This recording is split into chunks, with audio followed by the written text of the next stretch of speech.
परिचय। अरुणा अपने दोस्तों के साथ बाहर खेल रही है। उसे सड़क पर एक ब्लेड पड़ा मिलता है। उसने इसे उठाया और इससे एक पत्ती काटने की कोशिश की। उसे पता चले इससे पहले ही उसकी उंगली कट गई। वह अपनी खून बहती हुई उंगली पकड़कर घर के लिए भागी। उसकी मां ने घाव साफ कर उस पर पट्टी बांधी। प्राथमिक उपचार करने के बाद वह अरुणा को चिकित्सक के पास ले गई। इस पाठ में हम प्राथमिक उपचार के बारे में जानेंगे। आओ सीखें। आपातकालीन चिकित्सा को परिभाषित करना। निम्नलिखित में प्राथमिक उपचार के चरणों को बताना। जलने में, चोट लगने में, नाक से खून बहने में, सांप और बिच्छू के दंश में, कीड़ों के दंश में, जानवर के काटने में, हड्डी टूटने में, मोच आने में। आपातकालीन चिकित्सा।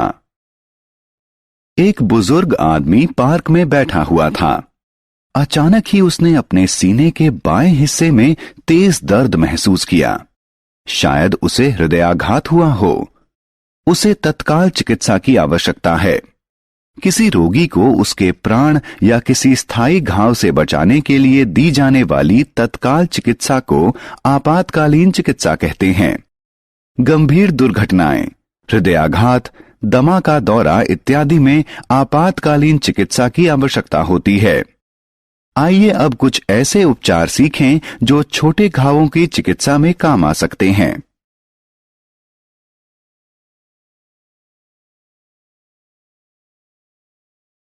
जलने के लिए प्राथमिक चिकित्सा।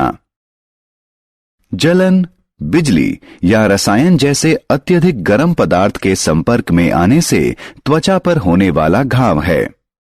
जब एक व्यक्ति जलन से पीड़ित हो तो हमें जलन वाले स्थान पर ठंडा पानी डालना चाहिए या बर्फ रखना चाहिए। सूखे कपड़े से साफ करना चाहिए।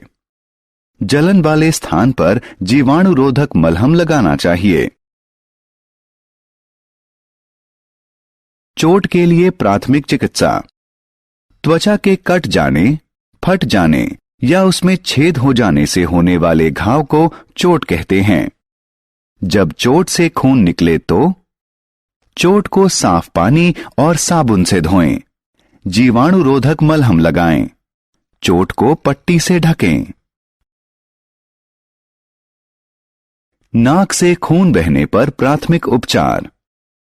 नाक में स्थित रक्त वाहिकाओं के फट जाने से नाक से खून बहने लगता है। नाक से खून बहने पर हमें व्यक्ति को बैठाकर आगे की तरफ झुका देना चाहिए। नाक के नरम हिस्से को अंगूठे और तर्जनी से पकड़कर तब तक बंद रखना चाहिए जब तक खून बहना बंद न हो जाए।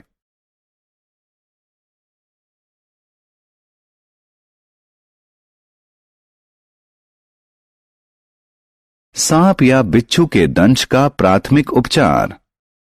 सांप या बिच्छू का दंश जानलेवा साबित हो सकता है। सांप या बिच्छू के दंश से जीवन रक्षा के लिए जहर को शरीर के अन्य हिस्सों में फैलने से बचाने के लिए घाव के ठीक ऊपर एक रस्सी या कपड़े का टुकड़ा बांधें। घाव को साबुन और पानी से साफ करें। शरीर से जहर निकालने के लिए खून को चूस कर बाहर थूक दें। कीड़ों के दंश का प्राथमिक उपचार।